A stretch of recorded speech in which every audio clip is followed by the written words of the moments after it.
All right, well, this is it. This is it. This is the it of what? This is the conclusion of Genesis this week. Yes. This is the conclusion of this series that we're doing on Genesis. Yes, that is it. But that's not the it I'm talking about. This week's Torah portion, Vayichi, and he lived, it means, has my favorite scripture verse of the Torah in it. This is it. And I say that almost every week, but I literally mean this is it. This one in this Torah portion. The words of Joseph to his brothers in Genesis 50:20. What the devil intended for evil, God intended for good. Have you ever heard that scripture? The answer is, and I'm being tricky and mean to you right now, no, you've never heard that scripture. You've never heard that scripture before because that's not what that scripture says. Many years ago, I heard a messianic rabbi teach on this scripture. He was a left-leaner. I'm not sure if someone's like super Pentecostal, if you call him left or right, but he leaned that way, whatever. And so he was teaching and he was talking about Joseph's trials and comparing them to ours and how the devil is always out to get us and you better watch out. But here's the truth of it. And he said, it's just like Joseph when he said, what the devil meant to harm me with, God meant good. And he says, you can lay claim to that too. The devil's always out for you, but don't worry, God's got your back. And I thought, man, I like that. What the devil intended to harm me with, God meant for good. I held on to it for a little while, and I went and read the text, and I realized that's not what it says at all. Ve'atem hashavtem alai ra'ah. Ve'atem, and although you intended me harm.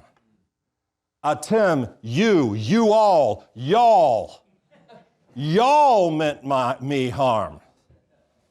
God intended it for good. Elohim hashava litova. God intended it, litova, for the good, so as to bring about the present result, the survival of many people. And I stopped and I said, where's the devil in that? What the devil? No. He's talking to his brothers, which means he's talking to humans. It's not super spiritual. It's not otherworldly. It's not about putting on the armor of God. It's about simply saying, you tried to hurt me, but God had my back. God used it for good, and I could teach on that for the next 6 hours if you would let me, but I won't. It's not the words. It's not the words that make it special. It's the story surrounding the words. It's the lessons we learn from it. It's the power that if you can actually learn to see life that way, man, you can overcome almost, anything in this life. It's about the power that's contained within that one or those couple little lines of Torah. It's about the story God is writing, and us, we're the players in this story, the characters. And as we've clearly learned in our time in the book of Genesis throughout this series, in the beginning, the Bible is about people. It's about their stories, their decisions that they make for better or for worse. It's about the expectations that lead to their reactions. It's about where they place their trust. And Joseph, finally, as we come to Genesis 50, the end of this book, he is the culmination of all the good we could ever hope to be in this life. I don't know if you've ever really seen Joseph that way, but he is the culmination of so much good in two profound ways that I want to tell you today. And no exaggeration, it can change your life today.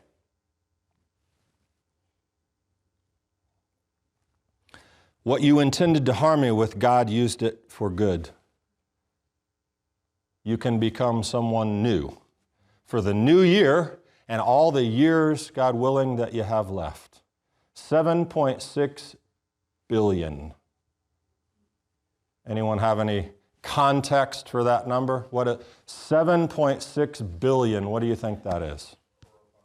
That's the world population. Paul is a math major, and so he loves numbers. 7.6 billion, it's the world population, but it is a much, much bigger number than that. Do you know what else it means? What it is, what it represents? It represents 7.6 billion stories that God is currently writing. Concurrently writing. And this verse, you know, but your story is one of the 7.6 billion unique stories. Yours is one of them, but yours is unique. And no matter how many other stories God is writing between you and Him, your story is the most important one. Did you know that? There's no story like it because there's no one like you. Even if you have an identical twin, there's no one like you. Because the decisions and the choices that determine your life and ultimately the whole outcome of your story, they depend on you. And Darren touched on this a little bit last week in a great message that he shared with you. You have a part of your story is your purpose, and some people call that a calling, and you can use whatever you want, but you have a purpose in being. Your story matters. God made you in His image for some unique thing or things, but at least one that must be accomplished by you on this earth. And God knows your story. He knows your capabilities. He knows your potential. He knows what's good for you. He knows all that you could be, and He knows everything that's happened to you, and He knows where you should go and what should happen and the best path. And He also knows that you need freedom. And so He gave you something called free will to make choices, which doesn't always work out well for us. There are choices in life. You get to make them. Choosing God, that's actually a pretty big choice. A lot of people don't make it. One of the most interesting ways that you discover your choices and the things that you do, the decisions, is by your interaction in some of the other 7,599,999,999 stories that are simultaneously occurring with yours right now in the world. That's how you are guided sometimes, by interacting in someone else's story. And you have countless times, even now, every day, but even now you're a part of a story, your own and everyone else's in here.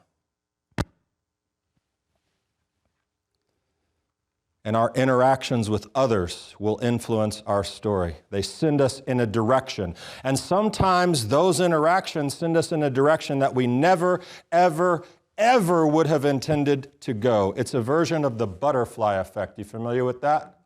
The butterfly effect. When a butterfly flaps its wings in Brazil, it can produce a tornado in Texas. That is actually it's actually a weather term by some guy who was describing how weather patterns happen. I never thought about it, but basically, any situation where a small change is supposed to be the cause of a larger consequence. And if you look at your life, I'm certain there are many of those in your life where a decision, an interaction set you on a course that changed your life in some significant way, for better or for worse sometimes. Some of them are probably, random but fortuitous but great conclusions from a seemingly small decision. Some were terrible things that happened, one event that led to a series of perceived horrendous events or difficulties in your life. It happens to all of us if we take the time for a life review. Those are part of your story. They're pages or chapters in your book, your story. Now for Joseph, he had a story. He knew his story, right? He told his brothers about it in the dreams. He knew what was supposed to happen. But his brothers also had their own story they were writing.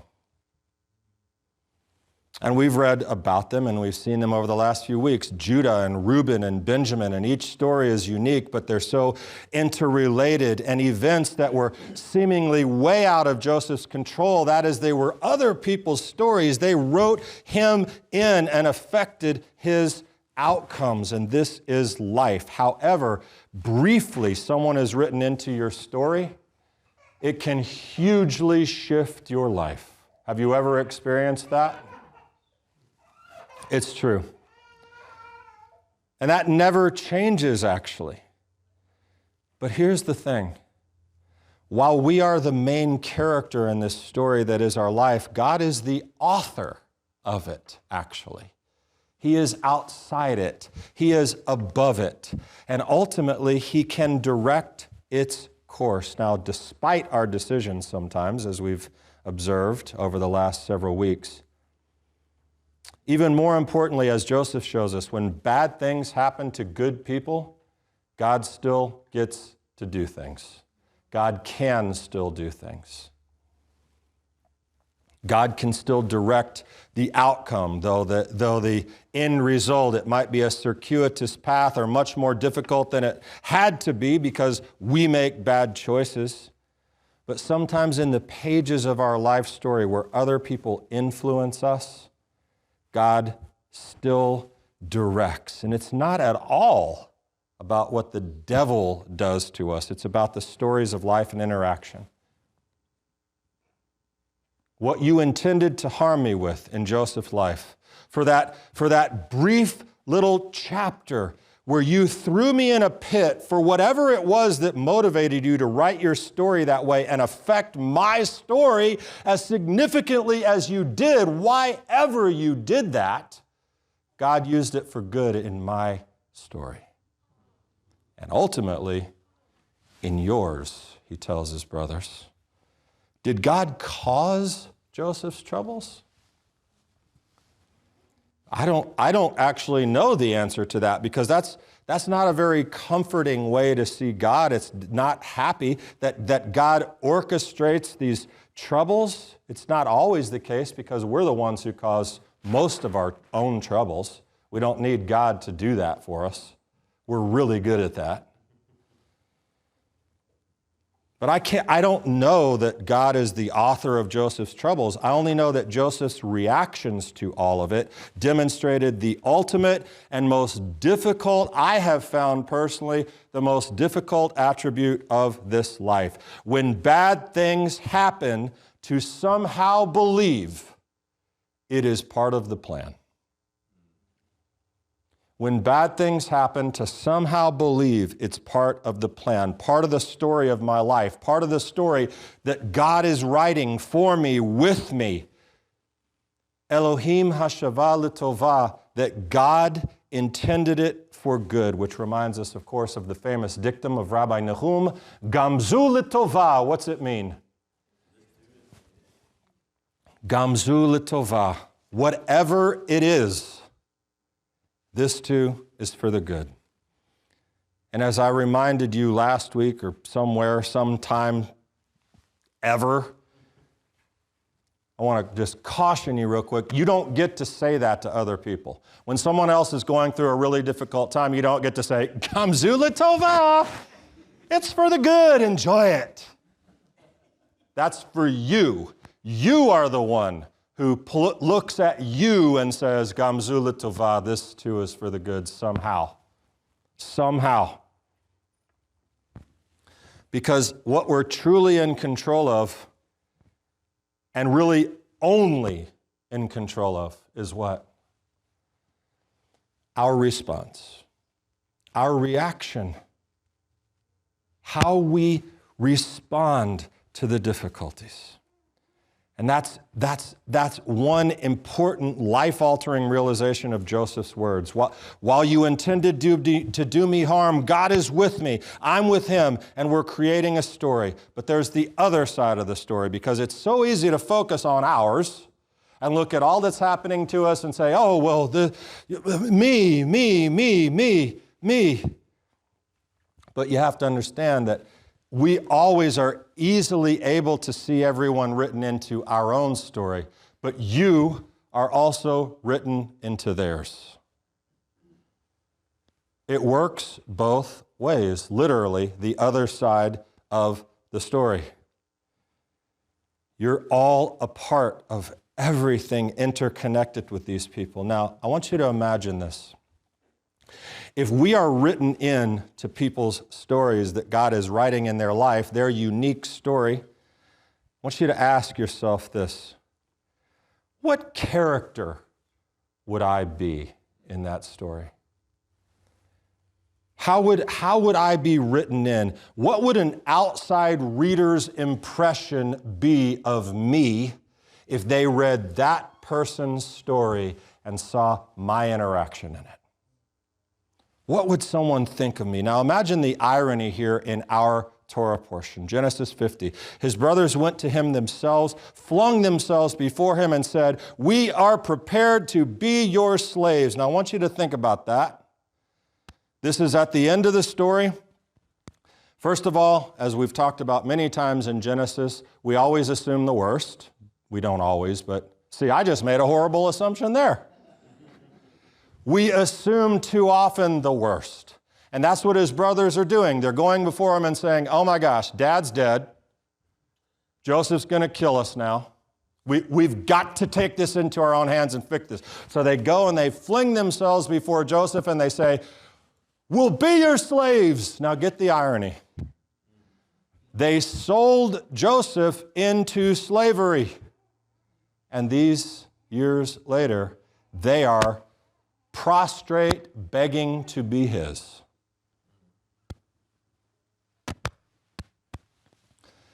It's a strange twist in the story. That was their last interaction. All of them together with the Joseph they knew was them throwing him in a pit, selling him into slavery.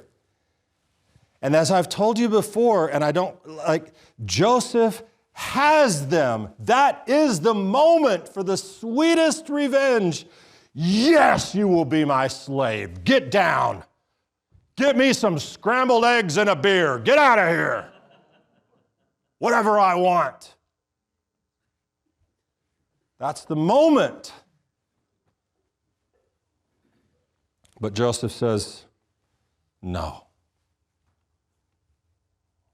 Al tira. Fear not. Ki hatachat Elohim ani. Am I God to you? Am I the author of your story? Am I God to you? Let me clarify that. However and why ever, whatever random thing or purposeful thing, I don't know, why ever we are a part of each other's stories. You're in my book, I'm in your book right now, this very moment, right now. But Joseph is saying, fear not. Whatever, why ever you did it, I'm in your book, you're in mine. I don't want to be written into your book that way. I don't want to be the one who brings negativity and revenge and hate. That's not how I want to be written in the chapters of your life. I am in your book. And we see that miracle of what Joseph did by choosing mercy and life. In your story, brothers, you chose to do evil to me. God used it for good, but regardless, I will be a positive chapter in your story, no matter what. Al tira, never fear. I will support you. I will be read positively. And to this day, what do? We literally read Joseph's story and it encourages us. How do we apply? How do we apply? Well, that's so easy and so incredibly difficult. I heard a rabbi lecture on this idea of our stories and God as the author and this interactions, and I listened to it and it was amazing, and then I stopped and I went, oh my God in heaven. How many interactions, how many chapters in people's life storybook include me?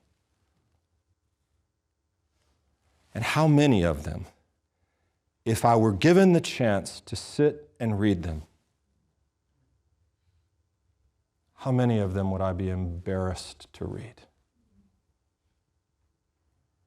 Of 7,599,000 other stories, how many would I wish I could rewrite from the pages of their lives?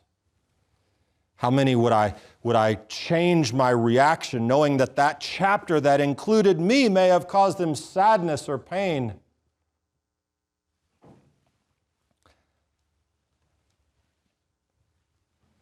And that's a far-reaching thought, that every day is a paragraph, a page, a chapter in your book, and every human you interact with their book as well, and you're written on their pages. So the grocery store clerk or the waiter that was totally rude to you, and you chose rudeness back, you're in the book. The simplest little things. Not thinking of the fact that your small contribution to that day's chapter, without even knowing their story, that was your reaction, and that's what you left them with, and that's what's written there for you. And that choice, that circle expands, because I think, what about the pages of my wife's story? And my kids' story, each one a unique one, each unique story of which I am on many, many, many pages. Have I done my best to be a positive part of that story? Always. Was it my intentions, were they good and merciful and representative of the goodness that God has shown me? Of course not. My parents, my brothers, my colleagues, even my enemies, those who intended to do me harm. How am I written in their book? How have I chosen to be written on those pages? And I'm telling you, my friends, if you can envision that, and I don't know if anyone in the room outside of myself can connect to what I'm saying, but when you see your life integrated with 7.6 billion other ones and realize that every interaction leaves a mark, it will change your life. I have encountered this over the last week multiple times, thought about it, and realized, no, I don't want to be written that way for them. I want to be written like Joseph.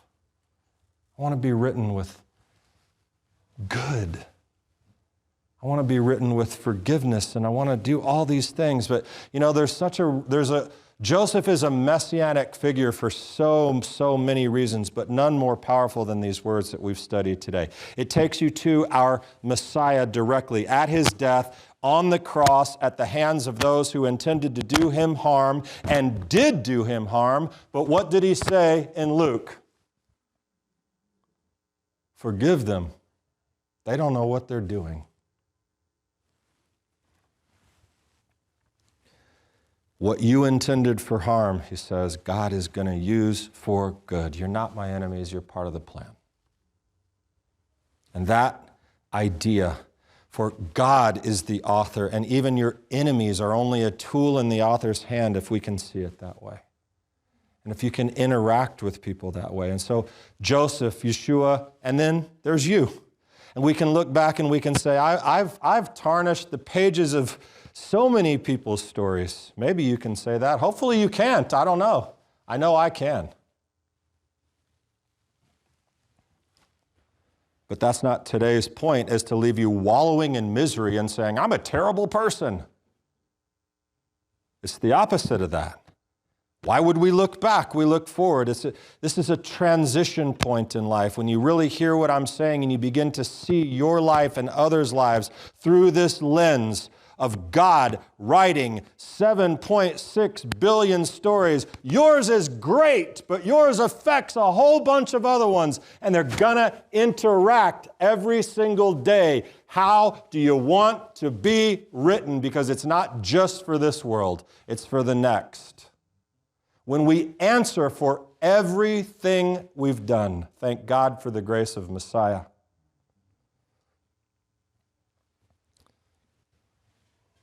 But I hope between you and God, your story matters most. But if you're alive, you have so many opportunities and so many other stories to be written into. So no, we don't have a perfect performance, but think about what I told you. And the next time you're in the position to affect another person's life, even in the simplest things, think about this. They are in my book, and I am in theirs, regardless of how they are remembered in the pages of my life, regardless of the actions they choose to be remembered for in my story. God can use that for good. That's part one. But as for my story within theirs, I will be remembered for good, if only in one paragraph, one sentence of their life, or on every single page in my most meaningful relationships. I will be positive. They will read this chapter with fondness. I will bring good to them and to the world. And in the end, when your book is read aloud before the judgment seat, we will see the goodness of God working in us and through us, in our lives and in so many other lives, that the author of 7.6 billion stories might say to you, well done, good and faithful servant. Shabbat Shalom.